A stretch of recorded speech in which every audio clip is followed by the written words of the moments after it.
Emotional intelligence is something that I believe that we need to make people aware of. And rather than just saying, hey, you need more emotional intelligence, which really is pretty unhelpful if people don't know what it is, I believe people need to be trained on it. They need to be given information on it, and organizations need to embrace it. Welcome back to CFO Weekly, where we're talking with financial leaders about how to build efficiency in their teams, create time for strategy, and ultimately get results. This podcast is brought to you by Transformative, the trusted leader in finance and accounting outsourcing for over 30 years. See how Transformative's customized solutions can help you streamline your operations with teams that start as small as one. Visit the website at transformative.com to learn more. I'm your host, Megan Weiss. Let's jump right in. Today, my guest is Rick Yvanovich, CEO and founder of TRG International. Rick is a certified Chief Master Coach, serial entrepreneur, author, and speaker. And whilst continuing to lead TRG, his current focus is empowering professionals and businesses to unlock their full potential for consistently higher achievement. With a career spanning over 4 decades, he's leveraged his diverse experience to specialize in what he's most passionate about: speaking and business coaching. He has over 40 years of leadership and management experience spanning across accounting, supermarkets, breweries, news agents, defense, energy, manufacturing, information technology, human resources, food and beverage, and property development. His business achievements include establishing TRG International, a leading enterprise solutions company focused on delivering technical excellence, helping clients translate visions into actions, improving efficiency, and growing sustainably. TRG International serves clients in over 80 countries and holds partnerships with half of the top 20 hotel chains, as well as several Fortune 500 enterprises. Sharing knowledge and insights is his passion. He has authored and published multiple business books. His most recent book, Business as Unusual, is more than a leadership book, but a call to action, aiming at driving moments, evoking a sense of purpose in readers' minds. As a thought leader, he speaks at various global conferences and webinars covering a wide spectrum of topics. Rick, thank you very much for being my guest on today's episode of CFO Weekly. Thank you, Megan. So before we start, Megan, I'd like to share a core belief I hold pretty dear. And that's, we all have this potential to be architects of change. In our era today, which is really defined by this constant transformation, our task isn't just to keep up, but to actively shape the path forward. Every day, our actions, whether they're big or small, they do shape our future. And as we discuss business as unusual today, I want everybody listening to remember this. You are your own brand. And every single decision you make is part of the unique story you are crafting for yourself. How you react, how you adapt, and how you innovate in the face of change will define your story and your legacy. And this belief inspiring each of us to aim for balanced fulfillment is the cornerstone of my work. It's my life purpose. So as we dive into our conversation today, let's not just think about adapting to change, but about how we can define it. After all, when we embrace our unique qualities and strive for personal growth, we're not just participants, but we're catalysts in our ever-changing business as unusual world. So let's get started, Megan. Yeah, sounds good. And yeah, as you mentioned, today we're going to be talking about business as unusual. And I'm excited about this topic in these unusual times. Yeah, and as you mentioned, change is like really the only constant these days. So let's jump right in and get started. First, if you could just give us a little history about yourself and your career and where you've been, just so that we have some idea of who you are. Let's start off. I'm a baby boomer, so I could be talking for ages now because it's been quite a long career. I'm not a Generation Z, that's for sure. They're my kids. Anyway, where did I start? Well, I started really falling flat on my face because despite how well I supposedly did at school, when it came to those final grades, I bombed it.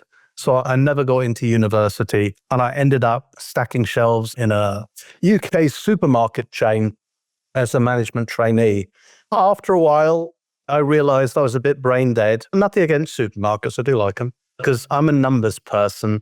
And I really still can't remember. I suddenly decided I wanted to become an accountant.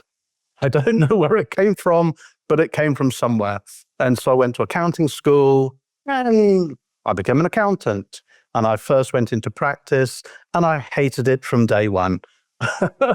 So I moved to industry, actually a brewery. That was far more interesting to someone in their early 20s. And then I just job hopped a bit to acquire what I thought was the experience I needed. I'm very much a management accountant. And so I switched from breweries into manufacturing, and I picked a defense manufacturing company that makes things go bang. That was very interesting, actually visiting the factories and seeing what they were doing and getting involved in costing and stuff like that, as we do in our accounting career. And then I moved to technology, and I also had a stint in real estate. And then I went to oil, big oil, and they moved me from the UK all the way to China. And then I ended up in Vietnam. That was in the early 90s. And about 94, I retired. But since I'm a workaholic, I started up implementing accounting, financial ERP systems. And I've been doing that for the last 30 years. And we're still doing it. It started off as one man and his dog. That was me, but I have no dog. And we got a little bit bigger. I think we sold into 80 different countries now. And I think we must have, I don't know, about 500 people or something silly like that.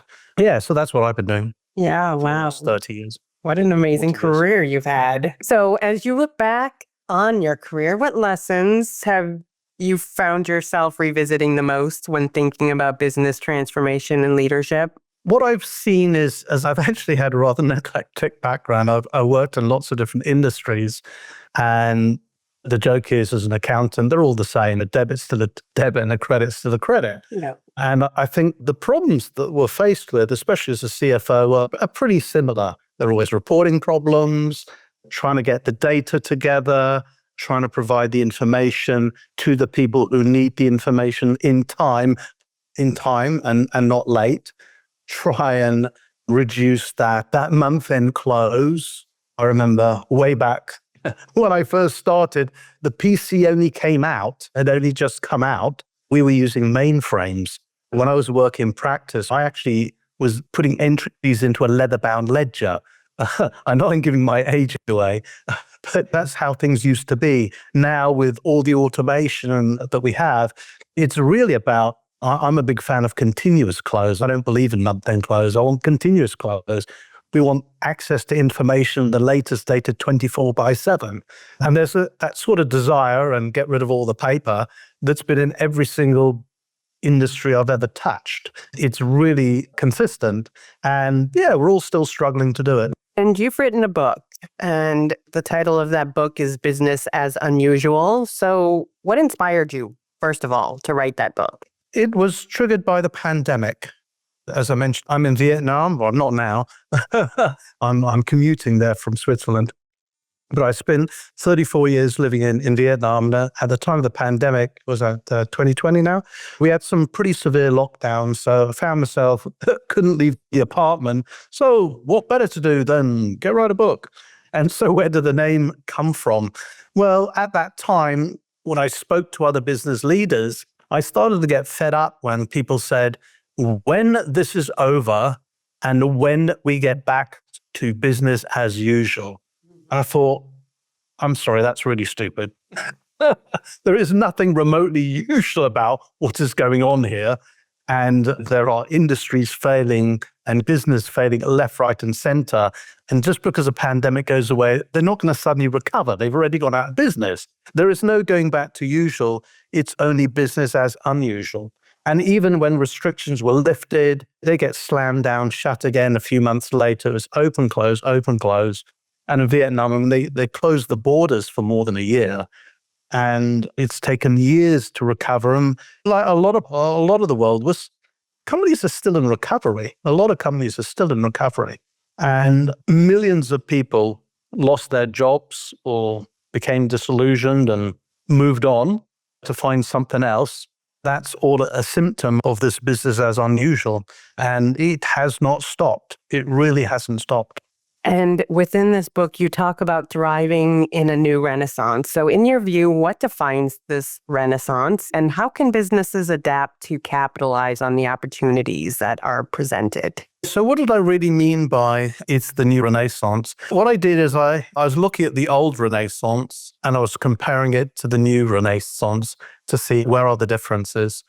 There are 5 areas, the original renaissance. One of them was a revival of classical knowledge. Today, when I look at that, the new renaissance is really looking at holistic knowledge. We have access to all information instantly at our fingertips. And not only, we really need to sort of see the big picture. We really have to step back and see the big picture and not get so caught up in the devilish detail. Technological advancement was another aspect of the original Renaissance. Today, we still have technological advancement. Back then, it was the printing press. Today, arguably, it's generative AI. Exploration discovery, people were still trying to find new lands, new countries back then. Today, exploration discovery, you can say, yeah, we're trying to leave the Earth, but in a business context is we need to dive deeper into what is going on in the business, what is going on in the economy, what is going on with our processes. The original Renaissance was the questioning of traditional authorities. We've seen a lot of that politically. But again, when we see companies today, I think that there's a lot more questioning by employees. Employees have a lot more power, I believe. And also the growing younger generations of Generation Z, which is sort of becoming the majority of the workforce. And so the more traditional authorities, the folks like myself, us baby boomers who are supposed to be retired off very soon, if you haven't been yet, we're getting these young upstarts questioning us. And the final aspect of the Renaissance, the original one was humanism. And in the modern Renaissance, as far as I'm concerned, it's all about human potential. Yes, we may have this generative AI and this wonderful automation, but it is all about people. It is all about humans. And that is an area that even myself as a numbers person wasn't too great on, which is why partway through my career, I did a little pivot and I moved more into talent and people, and I've also become a coach. And how do you see the traditional business model evolving in the face of this rapid technological change and shifting consumer expectations? And what are some of the key strategies that business can adopt to remain agile and innovative in the face of all of these changes? That's a great question. The consumers, I think, are becoming ever more demanding. And certain industries, certain businesses are already very adept at harnessing this new technology in order to analyze consumer sentiment and change. And I think we see that most in the fashion industry, where in the past, there was a seasonal change of fashion, and the latest and the greatest now can literally change something within the month. It is so incredibly fast, it's not true. So the speed of change is just going to accelerate. So as a business, we really have to re-examine how fast or how slow we react to change. But I just use that horrible word react. And it's not very good if we are reacting to change, because that's sort of implying that we're not ahead of the curve, we're behind the curve, and we're just following the crowd. And that is the challenge, isn't it? It's one thing reacting fast enough. How do we get ahead of the curve and change before others have changed? How do we become the leader of the pack? And I think that is really linked to challenging our own business models and really testing to see how robust they really are. Are we still trying to sell the same old things that we've been selling for decades, and we're still trying to sell them the same old way? And maybe growth has stagnated a bit. How do we got to learn to challenge that. And just because we've been doing it for decades is not an excuse to continue doing it the same old way. We must find ways of changing and improving and tinkering. I'm a big fan of tinkering and testing and trying. We don't know it doesn't work if we haven't tried it yet. And the only way to find out if it works is to try it and potentially fail.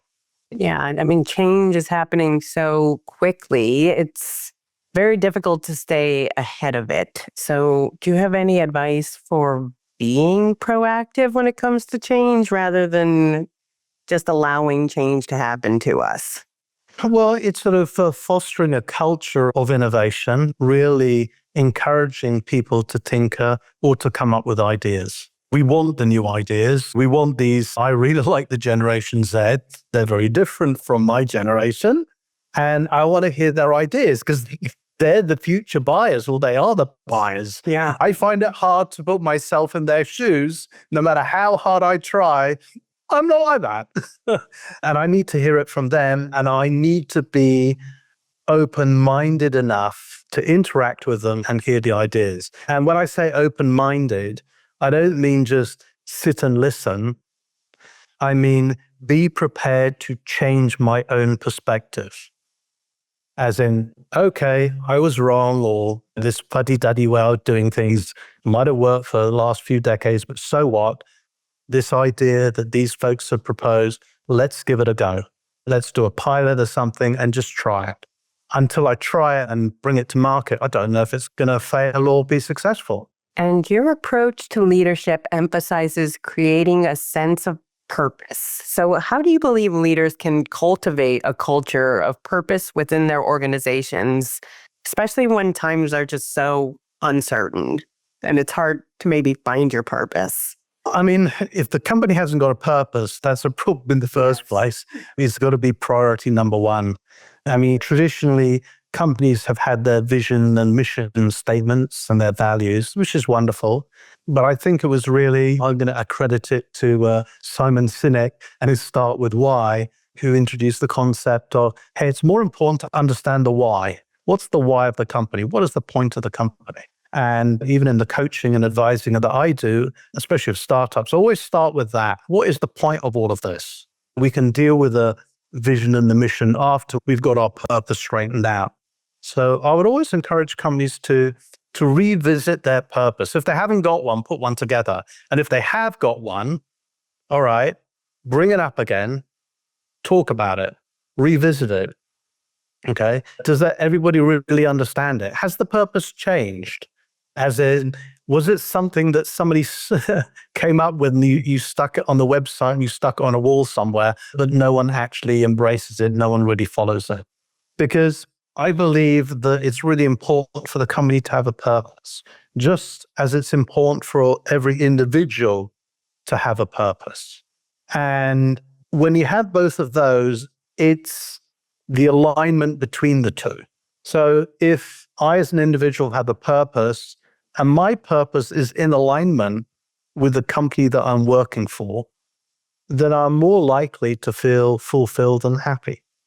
If my purpose is in going off on a complete tangent to what the company I'm working for is doing, I'm not going to be so happy. I'm not going to give my 100% because the company I'm working for is taking me in the wrong direction that I believe in. And this is why the purpose is so important, because it is very much linked to the culture of the company. And if we have individuals who aren't in alignment with that purpose, then we potentially made a mishire. And I'm curious, do you think purpose and business 25 years ago, it doesn't seem like purpose really had any place in business other than to make money. So do you think like that is an evolution type of a thing, or when and why did it become important for businesses to have a purpose? It's always been that way, but it hasn't been so important because you can get away with not really having it. I believe that a lot of businesses, the dynamic has changed. In my era, and maybe the eras before me, it's, go find a job for life. And, you're married to your job. And I've written about it. I put a little bit about it in the book. Prior to the pandemic, we commute to work. All right. We get in however we get to work, our car, motorbike, bicycle, walk, public transport, commute to work. Could be a short commute, but more and more these days it's a very long commute. And we go into the office and we sit down in like our little cube and we jump onto our little hamster wheel and we go around in circles.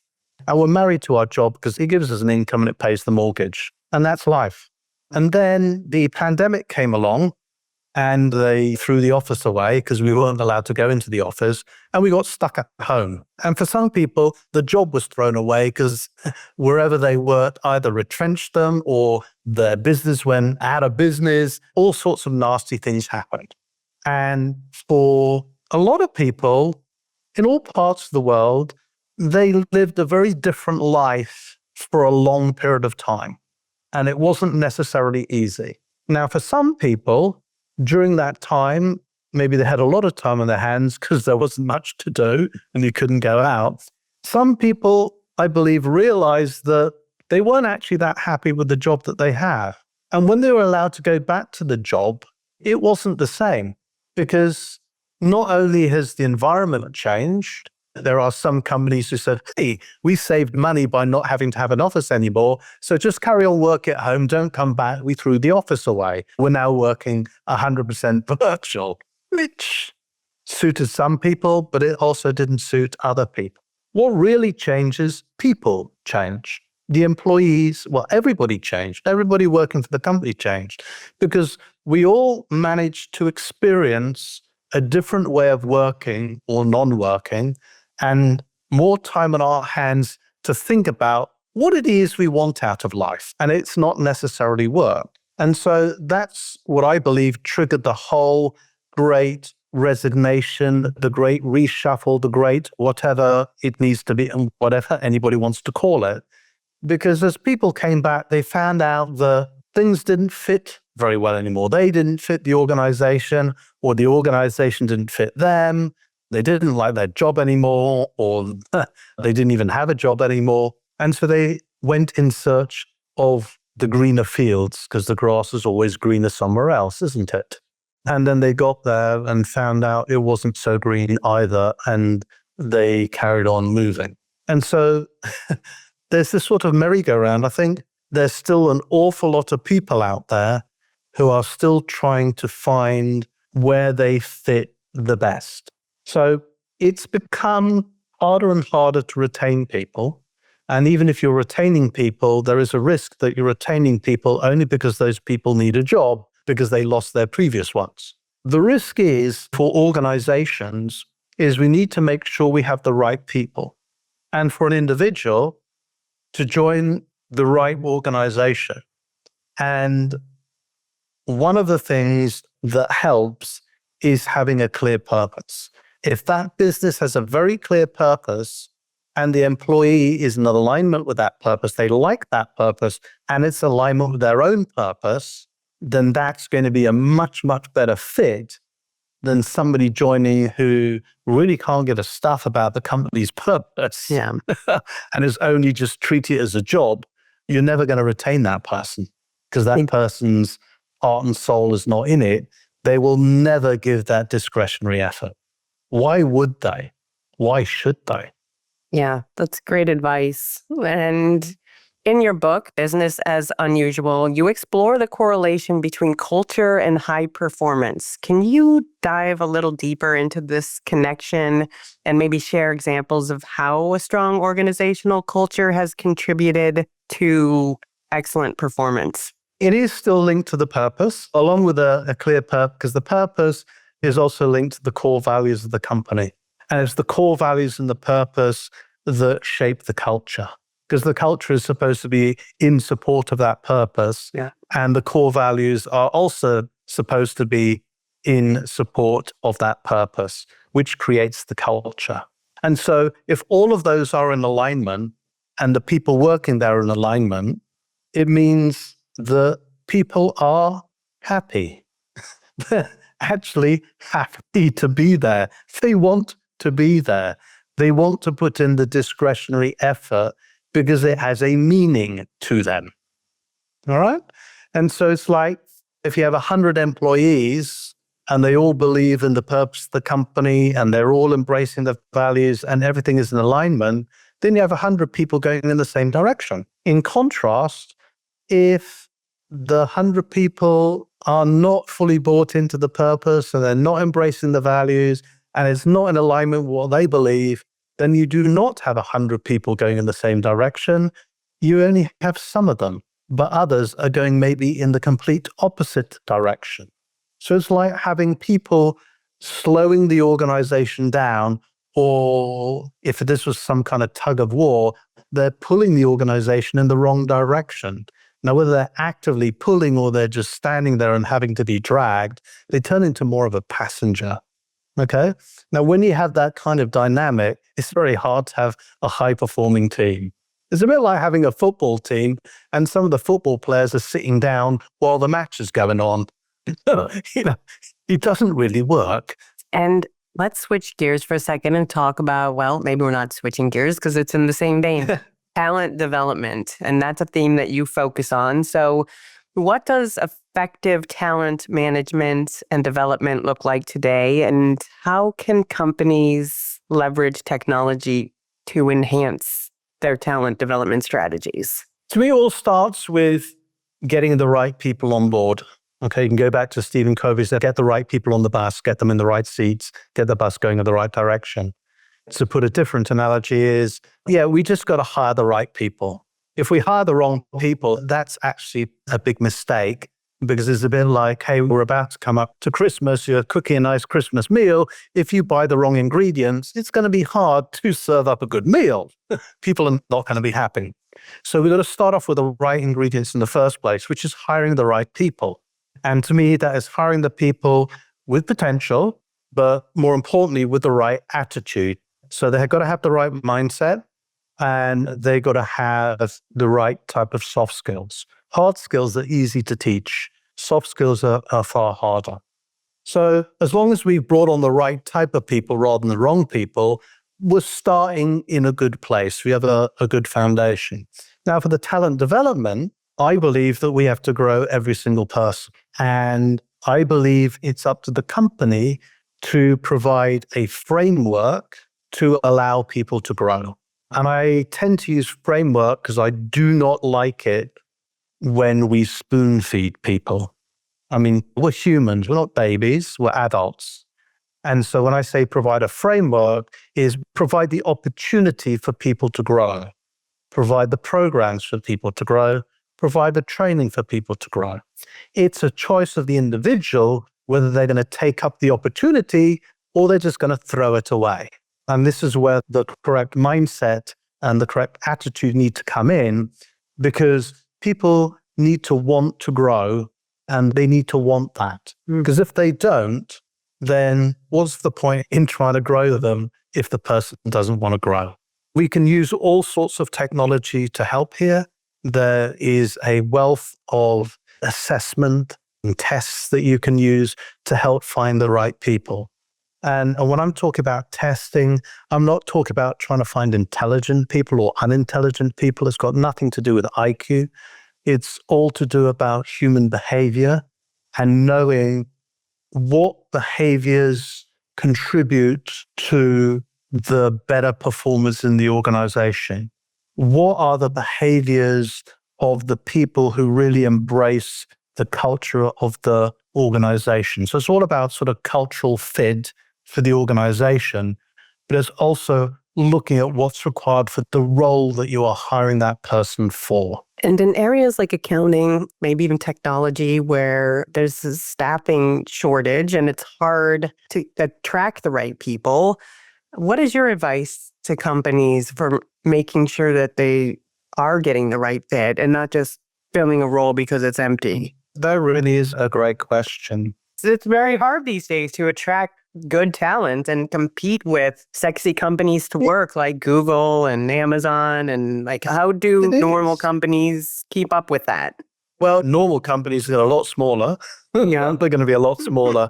And let's be honest, when people think about companies, this is a bit of a generalization. People start thinking of these massive brands with hundreds of thousands of people. They're massive companies. But when we actually look at the statistics, All right. The statistics show that 99% of the companies on the planet are all SMEs. 99% of all companies on the planet are SMEs. They are not big. They don't have thousands of people. And therefore, the smaller companies can have a very different culture. You could be a big fish in a small pond, if you want to use that kind of analogy. But okay, so how do we attract people? Well, it could be because of the technology that we use in accounting. Are we still using scraps of paper and calculators? Or have we got a whiz-bang ERP system? Are the systems we use something that we're really going to train our new accountants on? Are we going to help them develop and grow using these systems? Are these people just going to be, in my day, a junior accountant? We were really data entry people. We had really grungy jobs back then. And we had pieces of paper, we had to write numbers down and add them up. It's really quite backward. Today, all of that data entry is supposed to be completely automated. We have tools to do that. So is the company going to teach these new hire accountants how to interpret data properly? Are we really going to mentor them? And so I find that in smaller companies, that's what we have to do. When I hire accountants, I'm going to mentor them, literally one by one, if that's what they need. I have certain knowledge, and the only way I can pass it on is by mentoring these individuals and passing on my knowledge. So those folks listening, if you're a CFO, if you're a financial controller, senior accountant, whatever you are, you have knowledge. And your knowledge, if you can pass it on to new hires, or that's the carrot that you're dangling, people are going to join your organization because of you, because of your knowledge, of your experience, and what they can learn from you. And I believe the younger generation is still hungry for information. And I know we have internet and generative AI and everything is supposed to be at our fingertips. However, as an accountant, I still believe that I have a feel of numbers that generative AI still can't get. Yeah, generative AI can look at the numbers and say, because this number is that and that number is that, it means this.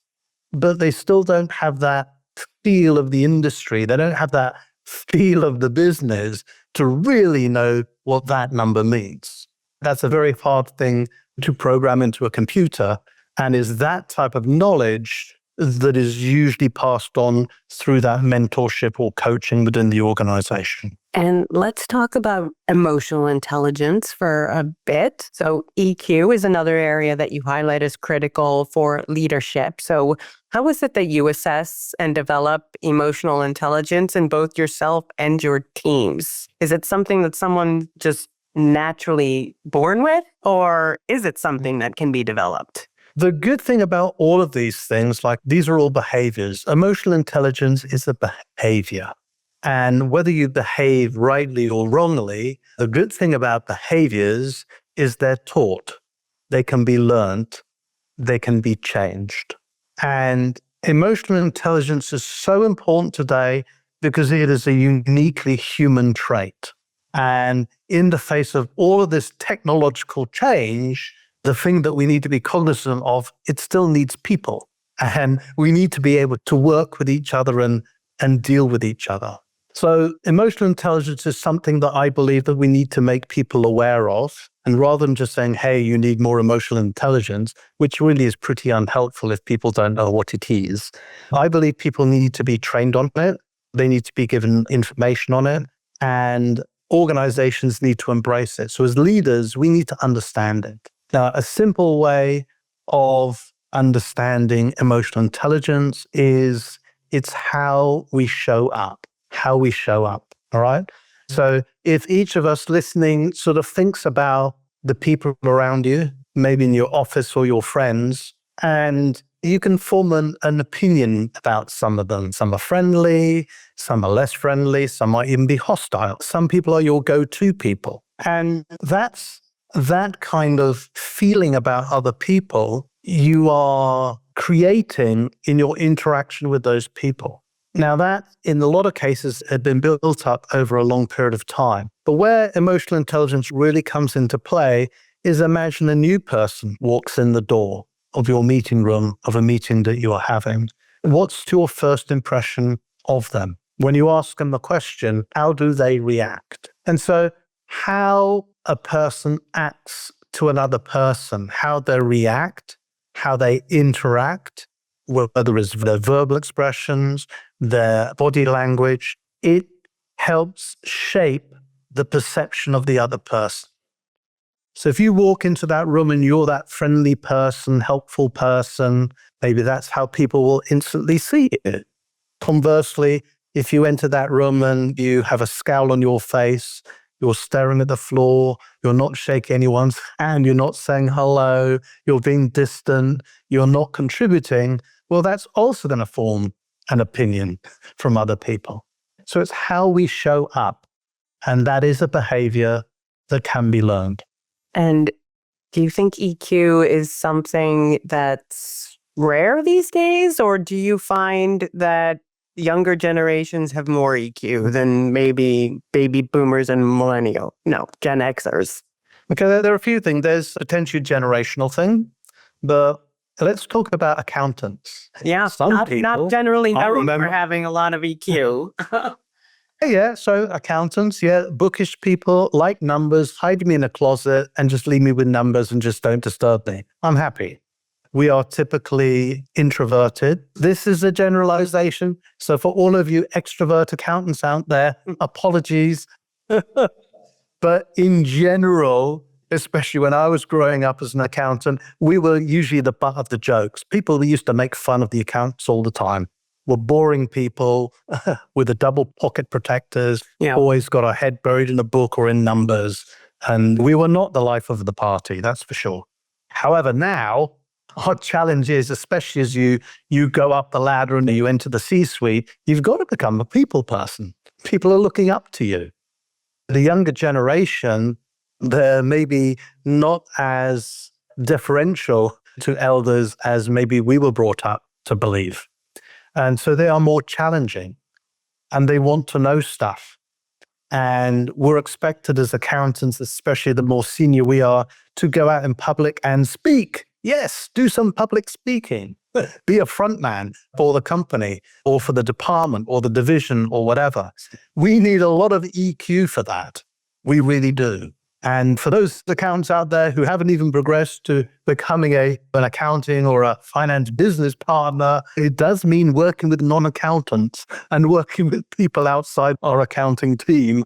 And that usually does involve interpersonal skills. So I believe EQ is super duper important. Now, one of the things when I'm looking at other generations, especially, I'm going to pick on Generation Z. And I'm not picking on Generation Z for any particular reason, apart from the fact that they have been, the last 4 years, especially during the pandemic, anybody attempting to enter the workforce during the pandemic and ended up not being able to enter the workforce and had their whole career start delayed by 1 or 2 or even 3 years, they have been at a terrible and unfortunate disadvantage. Because in those formative work years that they're first touching in that work environment, they were not even in a traditional work environment of actually going into an office because you couldn't leave your home and the office, you weren't allowed to go into it.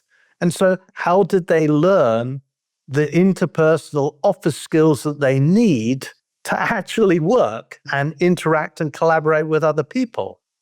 And as we've moved into this either virtual or hybrid environment, it actually makes it very hard for folks coming into the workforce.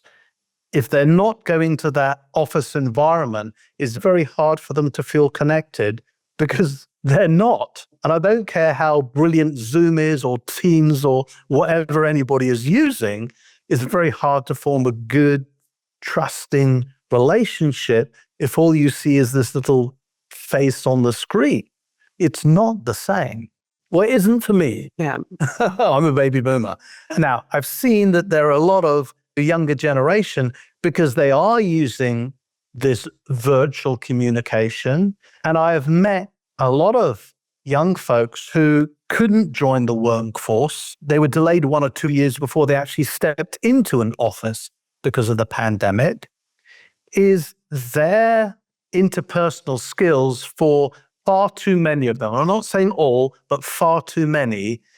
They need help because they just haven't been exposed to it. They got used to not meeting face to face. They got used to just texting, or it was the pandemic. They couldn't go out. They haven't had their hair cut for 6 months or whatever it is. And they're even still doing video sessions with the camera off, which I absolutely hate. If you're having a video call and you're having a team meeting and you're staring at a black screen, it's crazy. That is not how we as humans were designed to interact. So emotional intelligence is so important. And I encourage us all to learn it. And doesn't matter if we're accountants, we have an opportunity to prove that it can be done and lead the pack and be the experts in this if we really want it to be.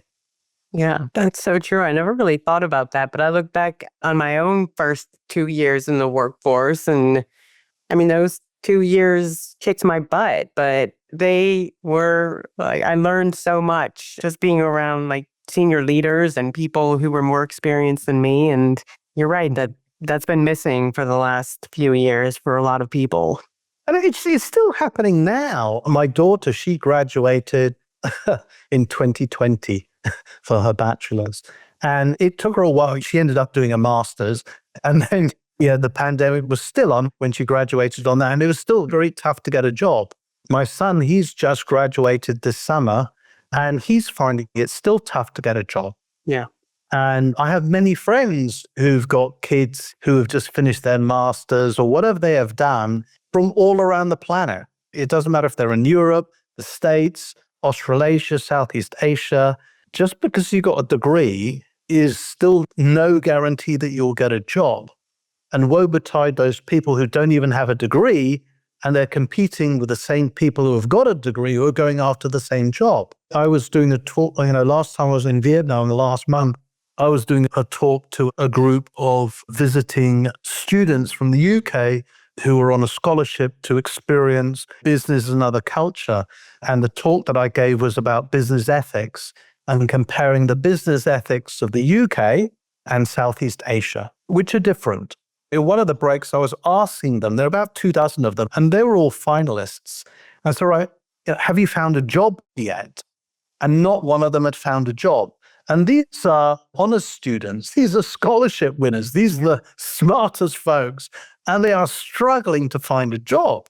And there's some people who want to go into law, and they're being offered a job in 2026. That's in 2 years' time. It's ridiculous.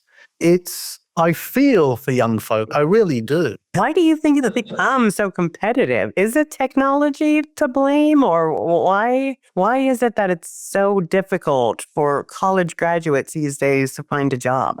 Because maybe people are retiring as quickly as... No, there are many reasons that can be given. One reason is, maybe a lot of big-time employers are employing less people. It's called technology. So we can blame technology, all right? That's one reason, but it's not the only reason. The other reason is I still believe that there is a disconnect between the educational system and what business needs. Mm-hmm. Let's turn it around another way. Okay, somebody leaving high school or somebody who's just graduated with a bachelor's or who's just graduated with a master's. Those students, let's assume they've never worked a day in their life apart from some part-time job somewhere. Are they work ready? No. Do they have the skills that the company wants them to actually have? No, because what's the company asking for? They want a new graduate with several years' experience. I mean, that's, Yeah. Isn't that an oxymoron or a conundrum? Yeah. If you've just left university and just spent how many years getting whatever fantastic degree you have, and you focus purely on that to get the best grades, the best score ever, of course you haven't held down a full-time proper job. How are you supposed to turn out with 1 or 2 years experience? You can't. So where are you going to get the experience if no one's going to give you a job? You can't. Yeah. It's a lose-lose situation. And so organizations, one of the problems is, since it's a hiring market now, I'd say companies are spoilt for choice on who to hire. There are a lot of people out there that we can hire. So we're going to pick and choose. In the markets that I've looked at, that is the case. So if you go to the UK, that's the case. If you look around several places in Europe, that's the case. If you look in Australia, that's the case.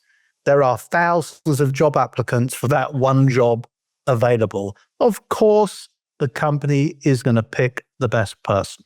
If they can get someone at graduate entry rates who has got 3 or 4 or 5 or more years experience, good for them.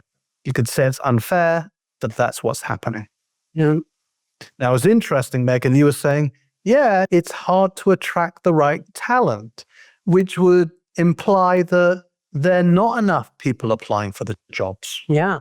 Or did I misunderstand that comment? Yeah, it just seems like there's a ton of jobs, and I don't know, it's just very unusual. Like the topic of the day, it's just unusual times. I mean, it seems like jobs should be easy to come by, but they're not, and that there's a staffing shortage, but there isn't. In my mind, I know lots of people who are looking for jobs. Lots of students are, because one of the things that we do in our company is I'm a huge fan of internships.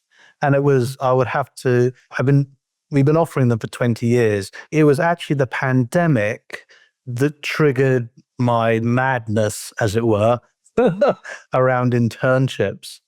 Because it was that time my daughter had just graduated, and I asked her, hey, you're stuck in the UK and you can't come to where I was living, home, which was Vietnam at the time, because the borders are closed and you're not allowed to come here. So I was separated for her for like a year or something. And I said, how do people feel? And she said, we're all terrified. We're all really scared. We can't find a job. But it's not just me. It's like everyone I know. No one's got a job. And no one was offering internships either, because internships are always in the office, aren't they? So I thought, oh, well, I wonder if we could do a virtual internship. So we just started and we went crazy. At one point in time, we had like one intern for every employee in the company. Wow. I would see, like, let's try and break this. And it was purely like, well, if no one's going to give you a job, I'll give you one. Yeah. Okay. We'll find some stuff to do. We'll work something out, because at the end of the day, if you can put down on your CV that you did an internship with us for 3 months or 6 months, that puts your CV with a bit of experience compared to the other person who didn't have any. Okay. And so we'll still try and teach you something. And so anyway, I still work an awful lot with students in universities. I speak at universities very frequently to try and inspire their undergraduates to get going and get their life together and find a purpose as well, and find a job and be successful. Yeah, those internships are so important. Yeah, there are so many people out there looking for a job, and yet there are companies looking for people. All right, so where's the disconnect?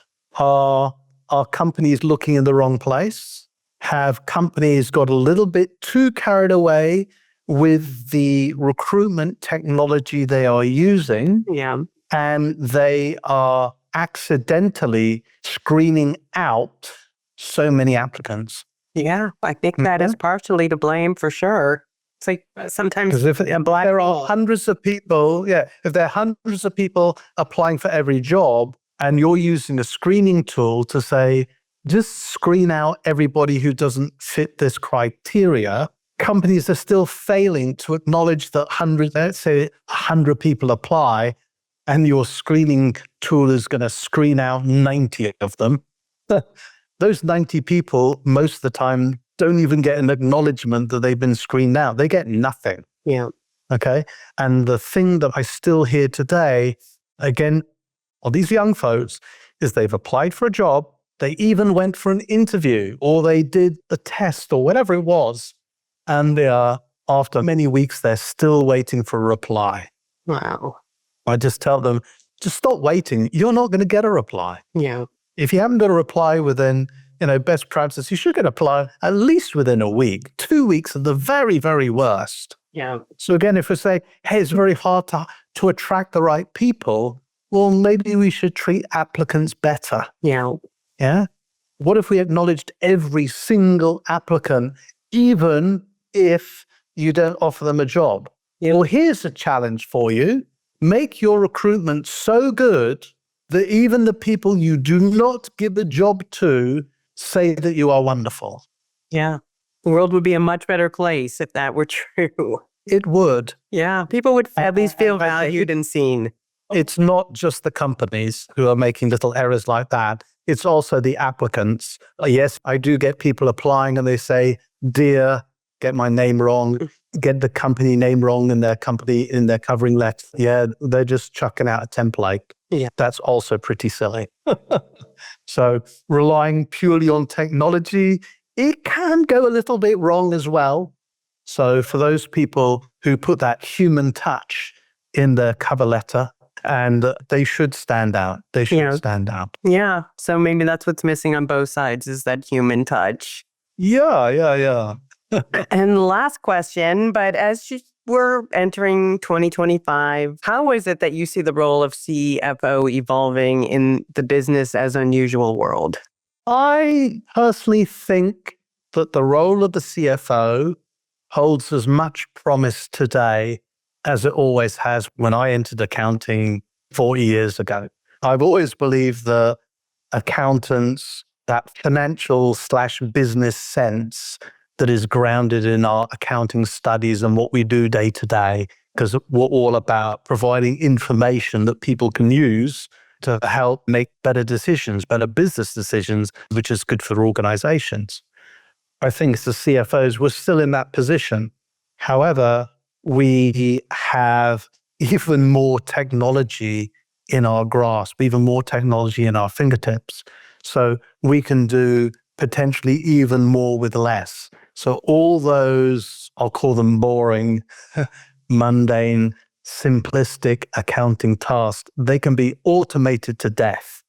And we can really use accountants as accountants, not just to input numbers, but to really interpret what does it all mean and help explain to others, really be that finance business partner, explain to the business, this is what is going on, this is what we need to do, this is the right number, or this is the thing that you need to focus on. All right. So these are the things that are green, ignore them. But these 2 or 3 things, you put your focus on there. So I think from a finance perspective, it's still going well beyond finance and look at that holistic view of the business and being that advisor and consultant for the entire business, really helping with the strategy, really helping with eking out the profitability, helping with business innovation as well, because we're going to look at our business models. And embrace that EQ. There's nothing stopping us being people at the same time. We're not just numbers people anymore. Rick, thank you so much for being my guest today. Well, you are welcome, Megan. It's been really fun being on this podcast. I really am grateful for you allowing me to come on. And as we close, I really want to leave everybody with a thought. Remember, we are not just participants in this ever-changing world, but we're architects, and we need to shape the course of our own lives, our careers, and the world around us. I encourage you all, listeners, to embrace change and try and define it, not just adapt and react to it. Be the catalyst in your own business as unusual world. The transformation starts with each one of you individually. And I'm really eager to hear about your journeys. So, Megan, I really like, again, to express my gratitude to you for having me on your wonderful podcast today. It's been a really fascinating conversation, and I hope our listeners have enjoyed it as much as I have. Yeah. And to all listeners, I really appreciate your time and attention. And I look forward to hearing from some of you, learning from your experiences, and perhaps sharing in more in-depth future discussions. Thank you again, Megan. Yeah. And all our listeners for this great exchange. Absolutely. And thank you so much for taking the time out of your evening to be here with us today and to share your experience and your knowledge. And I wish you all the best. And to our listeners, please tune in next week. And until then, take care. Thank you for listening to this episode of CFO Weekly. We hope you picked up some useful insights and strategies to help move your business forward. If you enjoyed the conversation, be sure to subscribe on your favorite podcast platform so you never miss an episode. And if you found it valuable, we'd love for you to leave a review and share it with your network. It helps us bring even more great content to finance leaders like you. For more episodes, resources, and to see how Personative can support your accounting and finance needs, visit personative.com. See you next week.